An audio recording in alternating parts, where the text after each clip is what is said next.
Bienvenidos a este espacio Momento Virtual, así que les digo buenos días, buenas tardes o buenas noches según el momento en que puedan ver este video. Eh, esta, esta clase eh, está destinada para el espacio virtual de la Cátedra 2 de la asignatura Derecho Civil 4, Privado 5, y dado los tiempos escasos que tenemos para estos encuentros sincrónicos, el espacio este está destinado para abordar la bolilla de condominio. Así que espero que les sea de utilidad y vamos a tratar de abordar aspectos generales de las bolillas 9 y 10 referidas al condominio sin indivisión forzosa y con indivisión forzosa, y la utilidad que tiene esta breve intervención es para que al momento de tener que repasar lo que ya vienen estudiando los alumnos de grado, eh, con los libros de doctrina, puedan justamente utilizar de guía e ir disipando dudas que se les presente al momento de ir estudiando estas dos bolillas. Así que voy a compartir pantalla para comenzar hablando de este derecho real. A ver, vamos a hacer pantalla completa, presentación de diapositivas desde la diapositiva actual. A ver si ahí ya va. Ahí estamos. Me corro un poquitito hacia abajo y ahí estamos. Bueno, como ubicación del tema, el condominio está comenzado a tratar en el artículo 1983, parafraseando alumnos que hemos tenido en las eh, clases, aulas de Bolívar, acuden a las mnemotecnias a las que los estudiantes siempre utilizan para recordar. 1983, recordar que ahí comienza el condominio, y para recordarlo es año en el que se restableció la democracia en nuestro país, así que estas son cuestiones que muchas veces nos sirven para guiar y ubicarnos en el tema. Así que bueno, como definición tenemos que el derecho real de condominio es aquel derecho de propiedad, nos dice el artículo 1983, sobre una cosa que pertenece en común a varias personas y que corresponde a cada una por una parte indivisa. Las partes de los condóminos se presumen iguales, excepto que la ley o título disponga otra proporción. Recordando al maestro Jorge Alterini, justamente no le gustaba esta expresión parte indivisa cuando habla de que varias personas le corresponde a cada uno por una parte indivisa. Él hacía referencia a, más que partes indivisa, a alícuota. Así que de esta definición podemos extraer sus caracteres de este derecho real, donde existe necesariamente pluralidad de sujetos, unidad de objeto, cuotas partes idealmente determinadas o estas alícuotas. Este derecho real de condominio, ¿cómo puede constituirse? Justamente por contrato pactado entre las partes, por disposición de última voluntad y en los casos en que la ley así lo designe. Antes de seguir abordando las disposiciones, porque a los fines de llevar a cabo una exposición ordenada, vamos a tratar de mostrarles, digamos, el bosque, esta definición del derecho real, ver cuáles son sus clasificación y luego cómo se clasifica este condominio. Luego vamos a hablar sobre disposiciones generales comunes a todos los condominios y después vamos a ver, en la medida que el tiempo lo permita, porque no quiero que se haga muy extensa esta clase, así se hace llevadera, vamos a ver disposiciones comunes a este derecho real de condominio y disposiciones específicas justamente para cada uno de estos, que acá los pueden visualizar. Entonces, los condominios pueden ser sin indivisión forzosa o simple, o con indivisión forzosa temporaria o perdurable. O sea que el condominio con indivisión forzosa tenemos una bifurcación o una subclasificación donde esta puede ser temporaria o perdurable. Justamente, ¿cuáles son las características de este condominio con indivisión forzosa, temporaria o perdurable? En que la facultad de pedir la división está prohibida o limitada. ¿En qué casos? En casos que exista convención, testamento o donación o decisión judicial, o supuestos en que la ley así lo establezca. Ya lo vamos a ir viendo en el desarrollo del tema. Ya abordando disposiciones comunes a este derecho real de condominio, es importante distinguir qué facultades tienen los condóminos respecto de su cuota parte indivisa, para luego ver qué facultades tienen respecto del todo. O sea que en el condominio hay que tener en cuenta que se generan vínculos dentro del condominio, o sea, de entre condóminos, y se generan vínculos de un condomino o todos los condóminos respecto de terceros. Entonces, aquí, como indica la filmina, debemos acudir a las disposiciones del artículo 1989 y el 2207. Ya vamos a ver por qué nos vamos a estas disposiciones de los derechos reales de garantía, particularmente la hipoteca, por lo siguiente. El principio general es que cada condomino, respecto de su cuota parte ideal o su alícuota, tiene facultades amplias, no requiere el asentimiento de los restantes condóminos. O sea, cada condomino respecto a su cuota parte ideal tiene las facultades de enajenar, gravarla, y los acreedores del condomino justamente pueden pedir que se embargue, que se ejecute la cuota parte sin esperar la partición, y aún este condomino puede solicitar la renuncia a su cuota parte ideal, situación que acrece a los demás condóminos. Vamos al caso sencillo: un condomino entre dos, renuncia a uno, acrece todo respecto de uno. Si tenemos un condominio de 3 personas, la renuncia, donde en principio, como surge de la definición, se presume que, salvo disposición en contrario, se presumen partes iguales, cada uno tendría un tercio. Si renuncia a uno, a cada uno le corresponderá por mitades este condominio. Entonces, esta disposición, que si quieren echamos una lectura, del artículo 1989, dice justamente que cada condomino puede enajenar y gravar la cosa en la medida de su parte indivisa, sin el asentimiento de los restantes condóminos. Los acreedores pueden embargarla y ejecutarla sin esperar el resultado de la partición, que les es inoponible. La renuncia del condomino a su parte acrece a los otros condóminos. Y me voy al 2207, anticipándonos a lo que vamos a ver en materia de derechos reales de garantía, especialmente el derecho real de hipoteca, donde nos dice que un condomino puede hipotecar la cosa por su parte indivisa. El acreedor hipotecario puede ejecutar esta parte indivisa sin esperar el resultado de la partición. Mientras subsiste esta hipoteca, la partición extrajudicial del condomino es inoponible al acreedor hipotecario que no presta consentimiento expreso. Esto justamente para zanjar una gran discusión que se generaba en el Código Velezano, en el cual decía que el acreedor podía ejecutar la parte eh, del condomino que había contraído la deuda en la medida que las resultas de la partición le tocara en parte. Bueno, con esta redacción justamente se pone fin a esta discusión. Sigamos. ¿Cuáles son las facultades que tienen los condóminos respecto a toda la cosa común, ya no respecto a su cuota parte ideal, que era lo que habíamos visto en la filmina anterior? Vayamos a lo que dice el artículo 1986, que dice que cada condomino, conjunta o individualmente, puede usar y gozar de la cosa común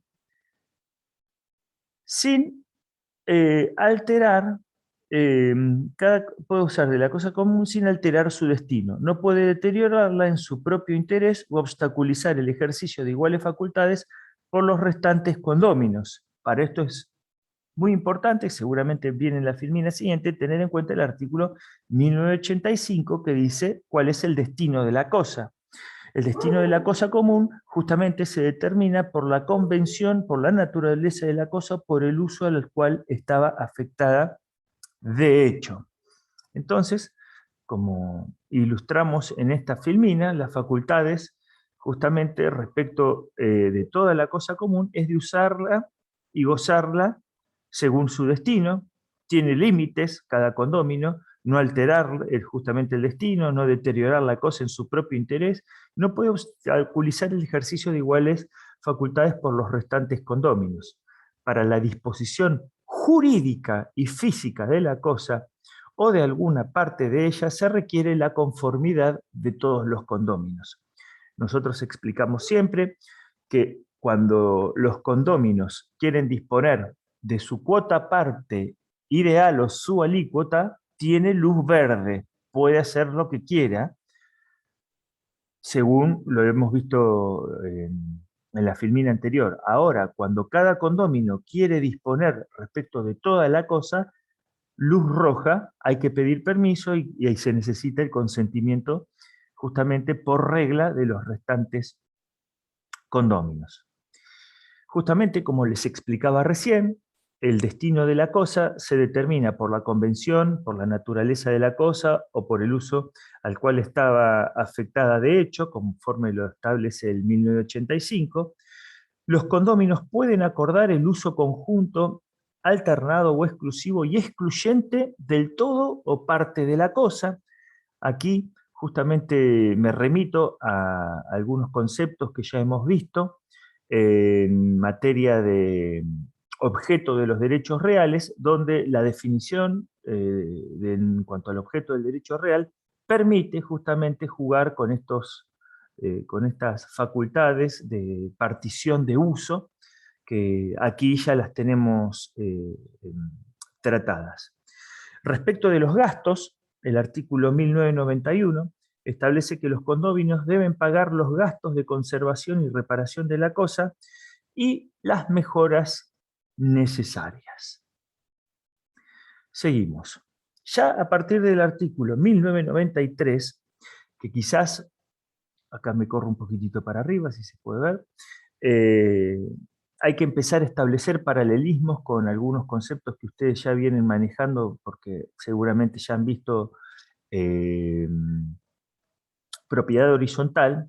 Difieren, por supuesto, las reglas de la administración en materia de propiedad horizontal que en el condominio simple, pero es importante tener en cuenta estas disposiciones porque ya las convocatorias, las mayorías no son iguales, pero sí se pueden establecer ciertos paralelismos que los dejamos en manos de ustedes para que lo hagan o en un espacio áulico, sincrónico, donde podamos conversarlo. Pero aquí, esquemáticamente, se los voy a mostrar cuáles son justamente estas facultades, estas disposiciones referentes a la administración. Y comienza diciendo el 1993 que si no es posible el uso y goce en común por razones atinentes a la propia cosa o por la oposición de algunos de los condóminos, estos reunidos en asamblea deben decidir sobre su administración. El caso que siempre solemos dar en estos casos es cuando estamos en presencia de una cosa indivisible, un auto. Si no es posible, justamente por la naturaleza de la cosa o por razones atinentes a la propia cosa, disponer sobre ella, no se puede partir un auto, las dos ruedas para adelante y dos asientos delanteros para uno y los asientos de atrás y las ruedas traseras para otro, sino que hay que disponer la cosa común. Y estos condóminos no se ponen de acuerdo, justamente hay que acudir a cómo se administra esta cosa. ¿Qué nos dice el 1994? Todos los condóminos deben ser informados de la finalidad de la convocatoria y citados a la asamblea en forma fehaciente y con la anticipación razonable. ¿Qué debe hacerse? Justamente, trazando paralelismos con la orden, con la propiedad horizontal, debe establecerse la orden del día. Hay que notificar y establecer para qué han sido ellos convocados.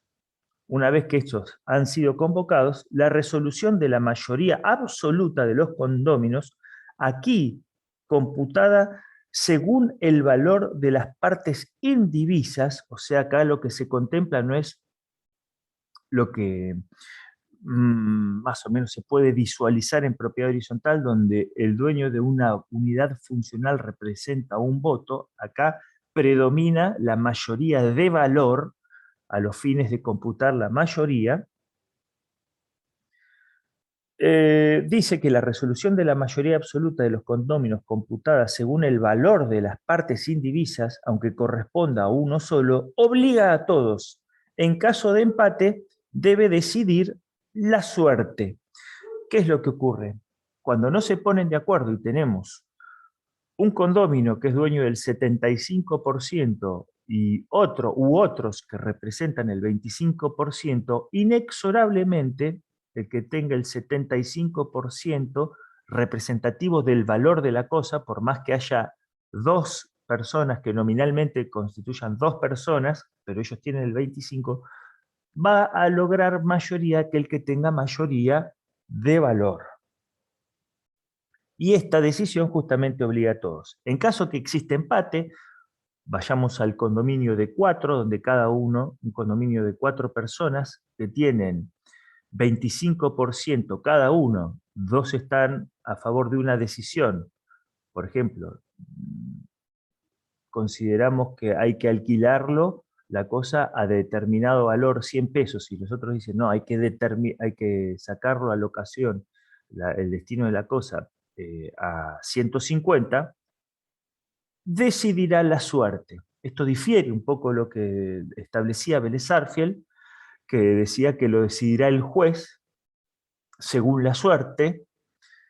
Lo que trata acá este código, junto a otras disposiciones, el Código Civil y Comercial, es de desjudicializar muchas veces algunas situaciones donde si decide la suerte es justamente que invita a las partes a que se pongan de acuerdo y apartar estas cuestiones de la justicia, porque ¿qué podrá decidir un juez cuando las partes no se ponen de acuerdo o el juez no es parte en el condominio? Tan solo debe establecer reglas para que estos se puedan juntar y tomar, deliberar y tomar una decisión en forma conjunta cuando en el condominio existen fricciones y estas cuestiones no pueden ponerse de acuerdo.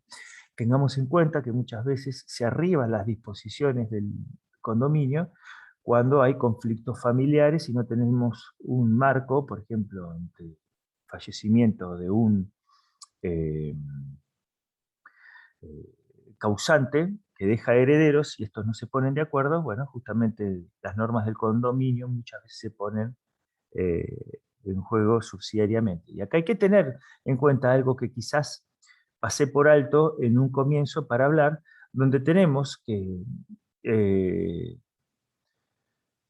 al igual que existe en dominio las diferencias entre propiedad y dominio, una relación de género-especie, en materia de condominios tenemos que la regla es comunidad de bienes como género y como especie tenemos el condominio. Existen varias comunidades de bienes, entre ellos la indivisión hereditaria, la sociedad conyugal, donde existen varias personas y cosas comunes.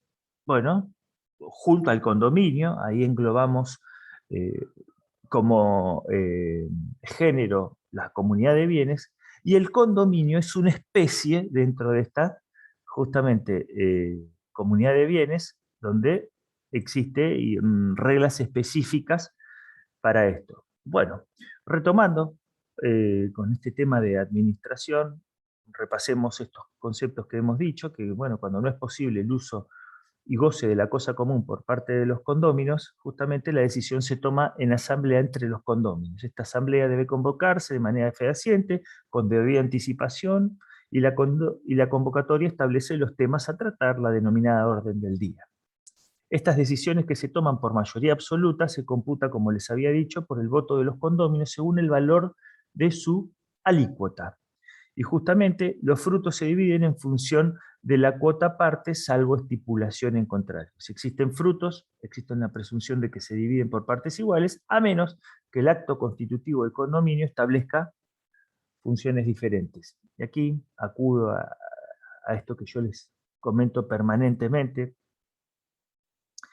jurisprudencia, transmitir experiencia. Me ha tocado proyectar en suerte resoluciones en materia de reivindicación, justamente reivindicación por parte de los condóminos, que tienen ciertas particularidades, porque acá no se restituye la cosa a uno de los condóminos, sino que solo se emplaza para que participen, porque todos los condóminos son coposeedores también de la cosa, pero en materia de frutos, si la cosa que se reivindica devengó frutos, estos frutos, al momento de restituir la cosa, que no es restituir, justamente que es emplazar al condómino que no podía participar a que participe en los frutos, se lo participa en proporción a su cuota parte ideal. O sea que si teníamos un condominio, tenemos un condominio de 4, donde uno de los condóminos quedaba fuera y las ganancias, los frutos se repartían entre 3, se lo emplaza para que se lo participen el 25% de estos cánones locativos,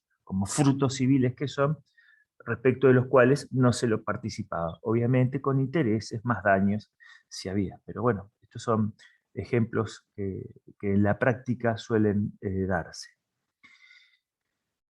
Condominio sin indivisión forzosa. Acá ya estamos dentro de la clasificación de uno de los condominios de los cuales había hablado al comienzo, justamente el simple o sin indivisión forzosa. ¿Cuál es el rasgo característico de este condominio sin indivisión forzosa?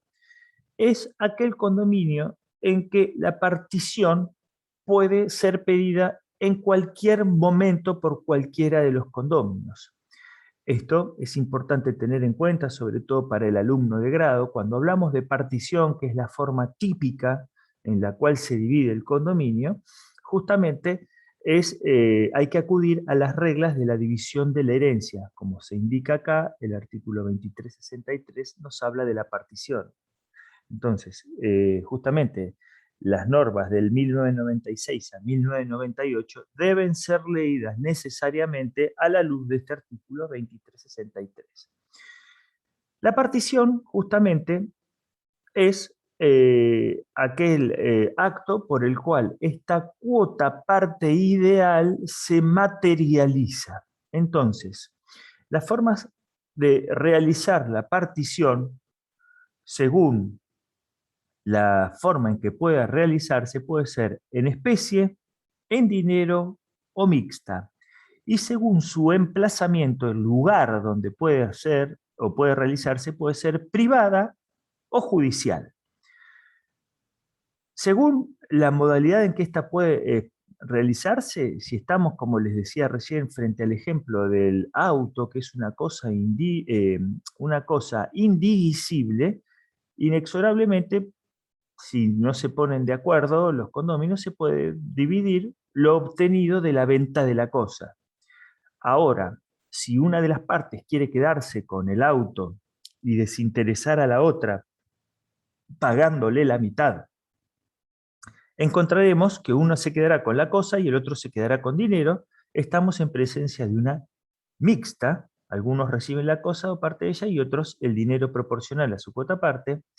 Y la división en especie es cuando estamos justamente en presencia de una cosa divisible. Siempre acudimos al ejemplo de un campo donde las normas administrativas permiten la subdivisión de grandes extensiones de tierra, un campo de 100 hectáreas, y dividimos 50 hectáreas para uno y 50 hectáreas para otro. ¿Por qué? Porque no se ponen de acuerdo, hay una persona que le gusta destinar el campo a la ganadería y el otro a la agricultura. Entonces se divide el campo de 100 hectáreas en 50 para cada uno, y cada cual, entonces en este caso tendremos un ejemplo de cómo la cosa ha sido dividida en especie. Según el emplazamiento, esta puede ser por acuerdo entre los condóminos, la regla, en forma extrajudicial, o Cuando necesariamente debe ser realizada la partición en forma judicial es cuando estamos en presencia de incapaces, cuando hay terceros con un interés legítimo o no hay acuerdo entre los condóminos. También está contemplada esta división provisional cuando se divide al solo efecto del uso y goce de la cosa. Estas disposiciones que hoy contiene el código son eco de disposiciones dispersas donde el Código de Vélez no lo establecía, pero ya la ley 14.394, esta que establecía el régimen de bien de familia, establecía justamente supuestos donde se podía dividir o facultar al juez para que, y a las mismas partes para que puedan justamente dividirse a los efectos del uso y goce. Ahora, vamos al condominio con indivisión forzosa. Recordemos que por un lado teníamos la indivisión temporaria y por el otro teníamos la perdurable. ¿Cuál es el rasgo característico? Como decíamos en las filminas anteriores, que acá las partes o la norma puede pactar o el juez puede disponer de que haya un estado de indivisión temporaria, que el denominador común es que no exceda los 10 años. Ahora vamos a ver los supuestos en los que está.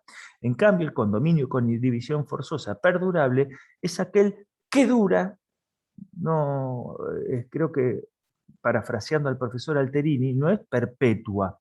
¿Por qué? Porque pueden desaparecer o la cosa puede destruirse, entonces no tenemos un condominio con inhibición forzosa perpetua, sino que es perdurable. No alcanza a ser perpetuo, pero el condominio puede extenderse en el tiempo. El caso típico de condominios de muros, cercos y fosos, muros medianeros, donde pueden llegar a destruirse estos. Entonces, destruida la cosa, desaparece el objeto material sobre el cual recae, puede volver a reconstruirse, pero no es perpetuo, perdurable. Vayamos al condominio con indivisión forzosa temporaria. Puede establecerse por acuerdo de partes entre los condóminos. Esto quizás acá no está en la filmina, pero sí pueden acudir a las disposiciones de los artículos 1999 y siguientes, y también a los supuestos que, como dice acá, es el artículo 2363 y otros supuestos que están contemplados en materia hereditaria. Pero bueno, justamente, por acuerdo entre los condóminos, estos pueden pactar una indivisión por 10 años. También esta partición puede ser dispuesta por el juez por un plazo de 5 años, renovable por 5 años, cuando esta sea nociva. El artículo 2001 dice que cuando la partición es nociva, cualquiera de los condóminos por circunstancias graves o perjudicial a los intereses de todos o al aprovechamiento de la cosa según su naturaleza y destino, justamente el juez puede disponer su postergación por un término adecuado a las circunstancias y que no exceda de 5 años, prorrogable por un periodo igual. Y aquí esta textura abierta que tiene el código de facultar a cuando circunstancias graves o perjudiciales a los interesados de todos o al aprovechamiento de la cosa según la naturaleza y destino económico el juez pueda disponer, nos coloca ante un sinnúmero de situaciones en el cual el juez puede declarar de que una partición puede ser nociva y entonces en un condominio puede establecer una indivisión temporaria.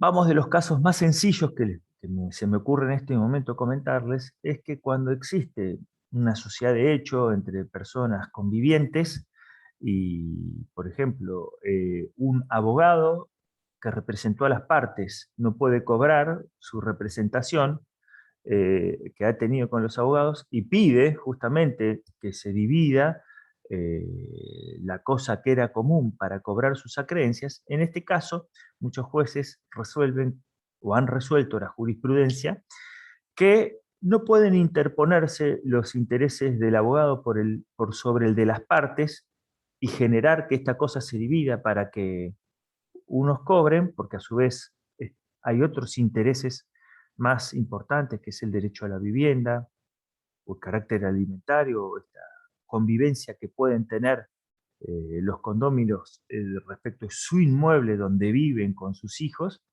entonces en estos casos postergan la división hasta tanto quizás puedan mejorar de fortuna estas personas que acudieron a los servicios de abogados.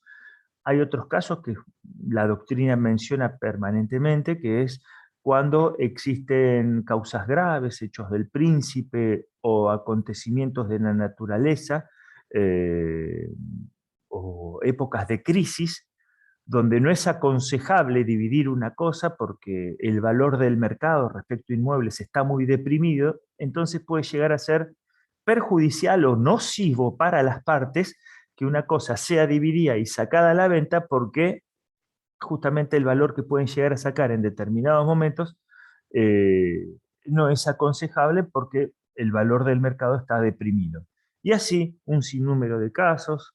Hoy día, a la luz de las nuevas disposiciones del código, en materia de perspectivas de género, o pueden llegar a ser nocivas también las divisiones de algunas cosas.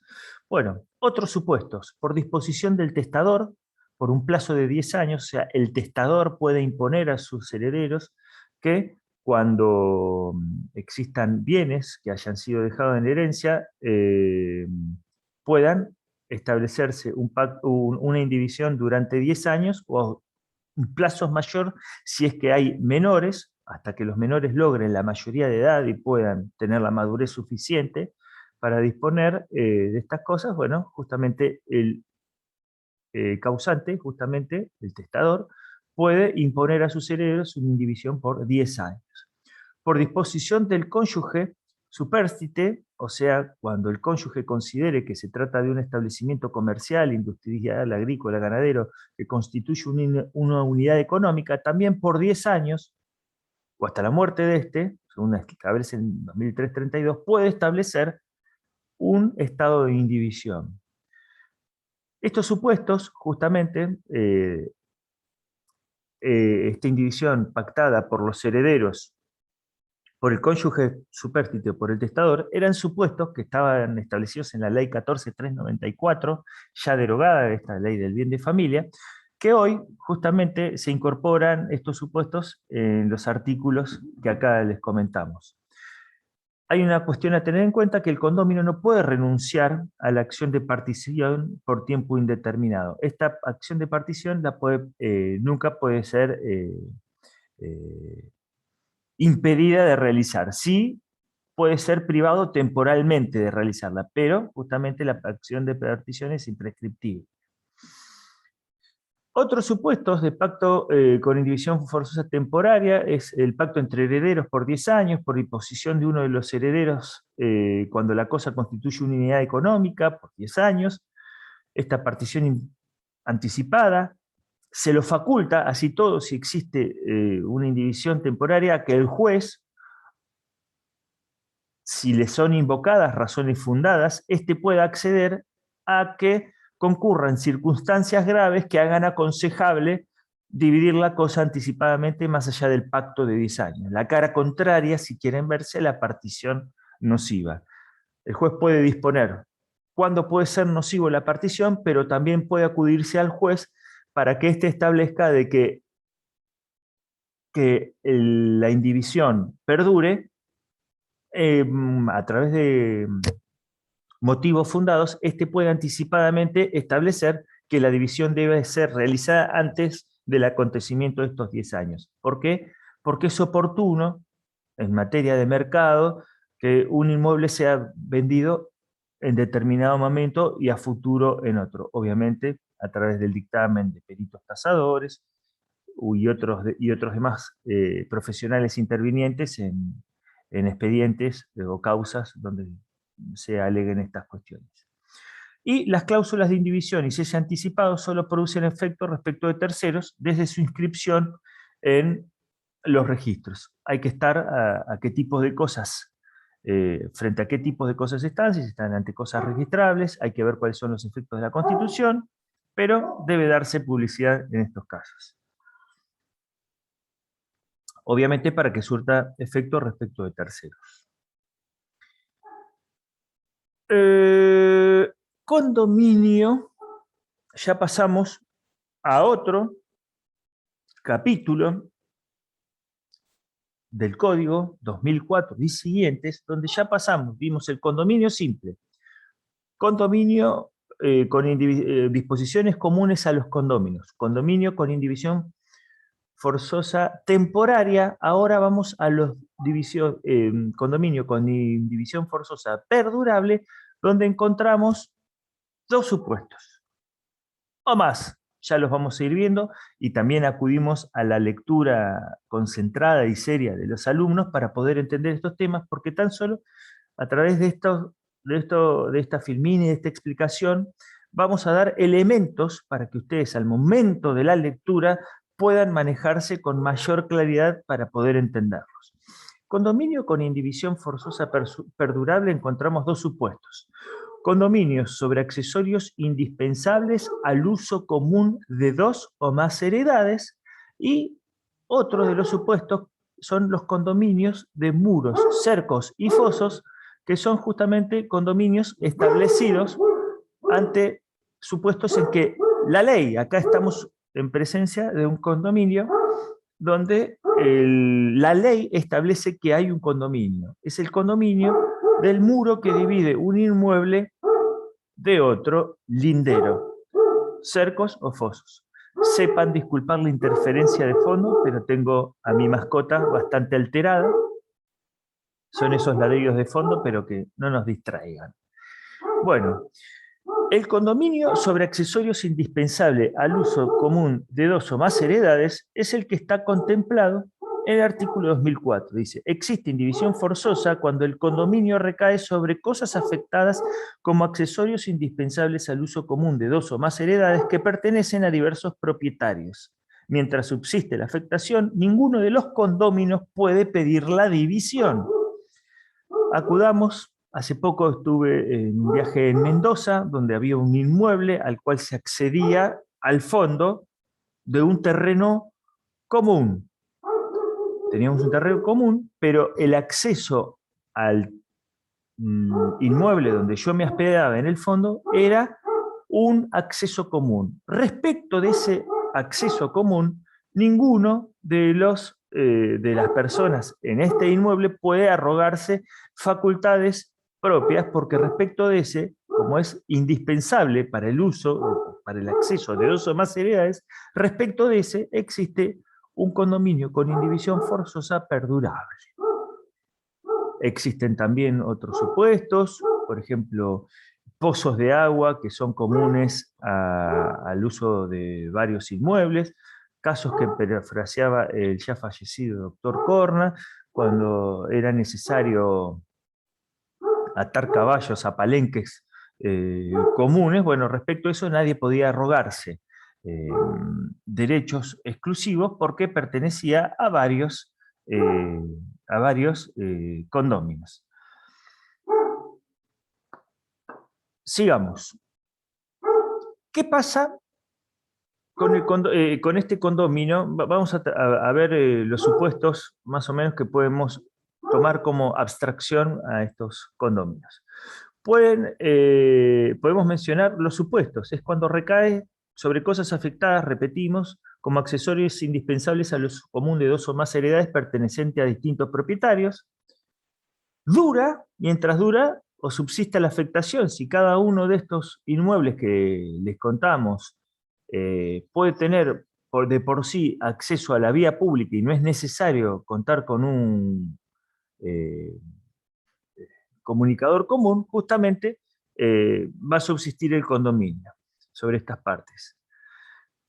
¿Cuáles son las facultades de los condóminos? Usar la cosa común para la necesidad de los inmuebles a los que está afectada, sin perjudicar el derecho de los restantes condóminos.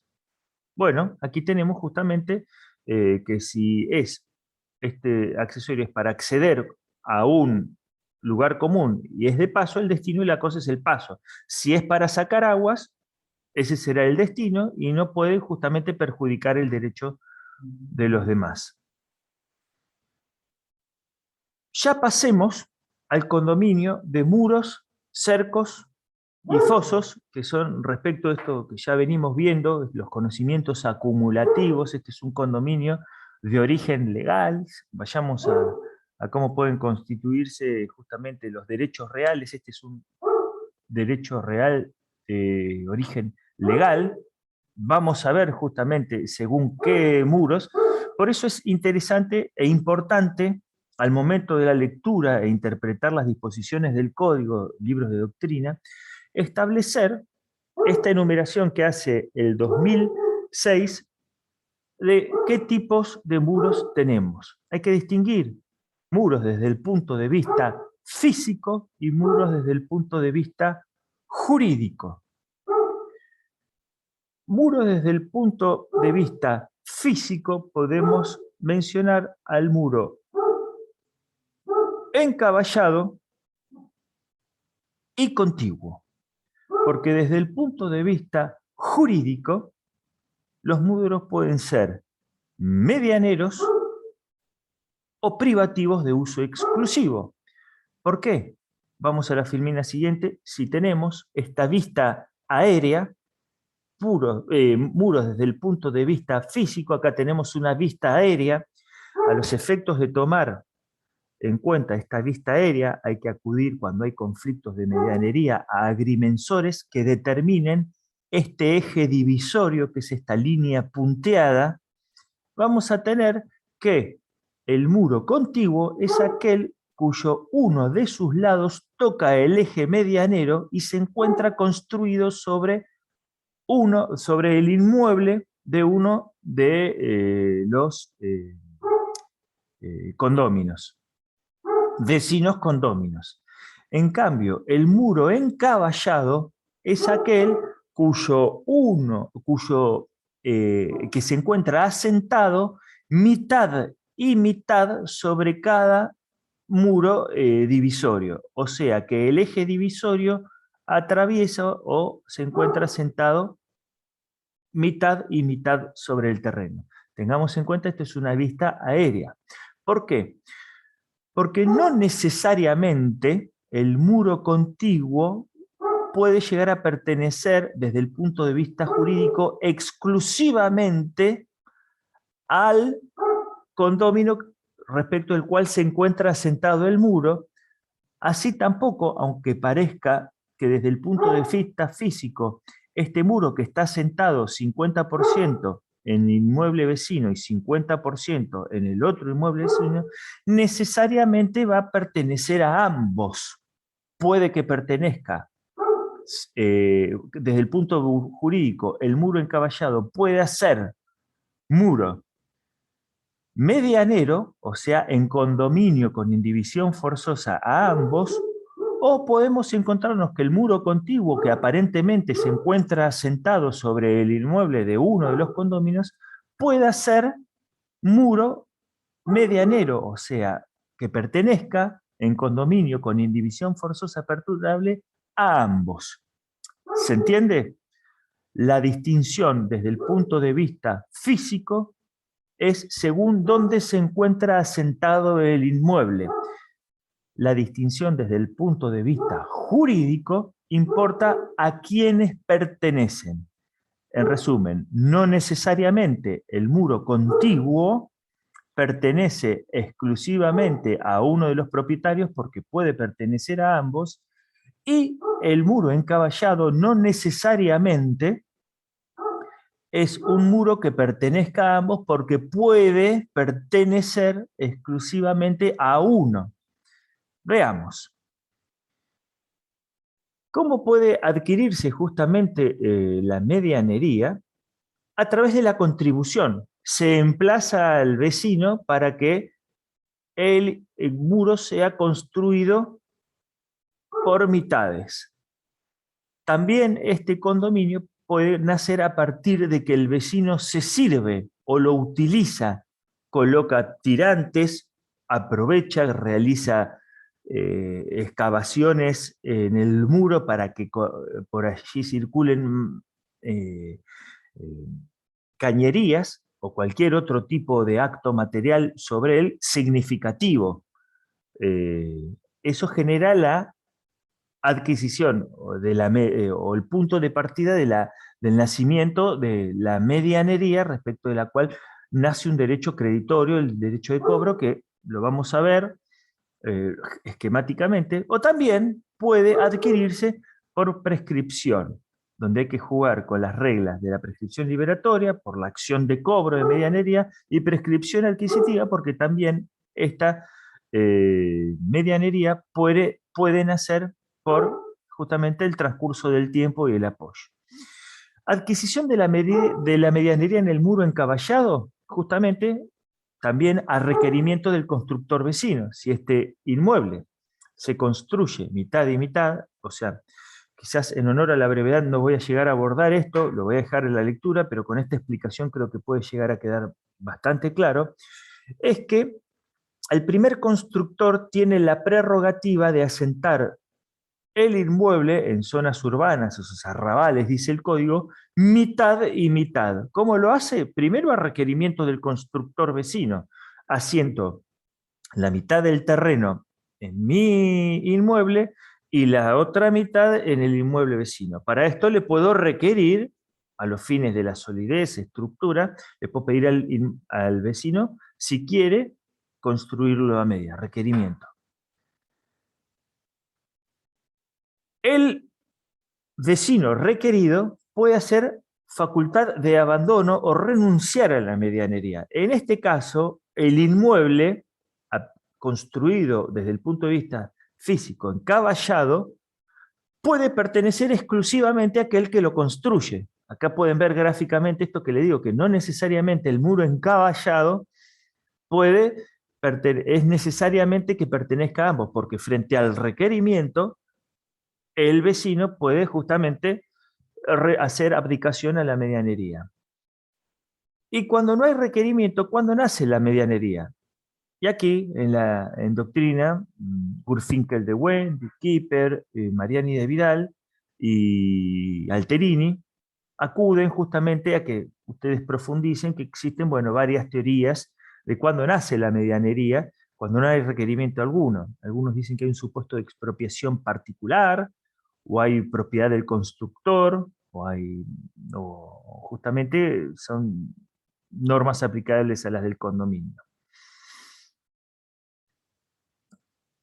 Paso por alto estas medianerías, esta es una vista perpendicular, o sea, una vista como si uno estuviera frente a esto parado, presunciones en torno de la medianería, presunciones en torno a la medianería. Lo van a leer, no van a tener ningún inconveniente a partir de cuando se presumen medianeros los inmuebles que superan los 3 metros de altura.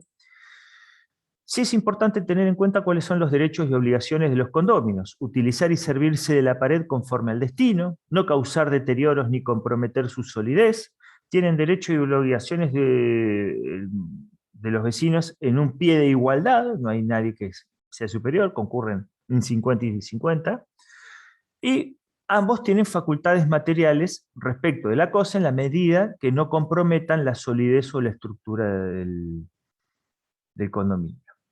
Bueno, dejo esta filmina en honor a la brevedad para que puedan leerla. No presenta mayores dificultades entender este cerramiento forzoso rural, donde según el emplazamiento, el deber de contribución es obligatorio respecto este, de este cerramiento forzoso, donde juegan las disposiciones del artículo 20, 31 y siguientes. También es importante que tengan en cuenta que este condominio con indivisión forzosa rige respecto de árboles y arbustos. Y para poner fin y no extender mucho esta clase virtual, es muy importante tener en cuenta, a los fines de ver cómo está compuesta la acción por cobro de medianería, eh, el plazo de prescripción para el Código de Vélez era de 10 años, hoy se aplica el plazo como acción liberatoria del cobro de medianería, el plazo de 5 años.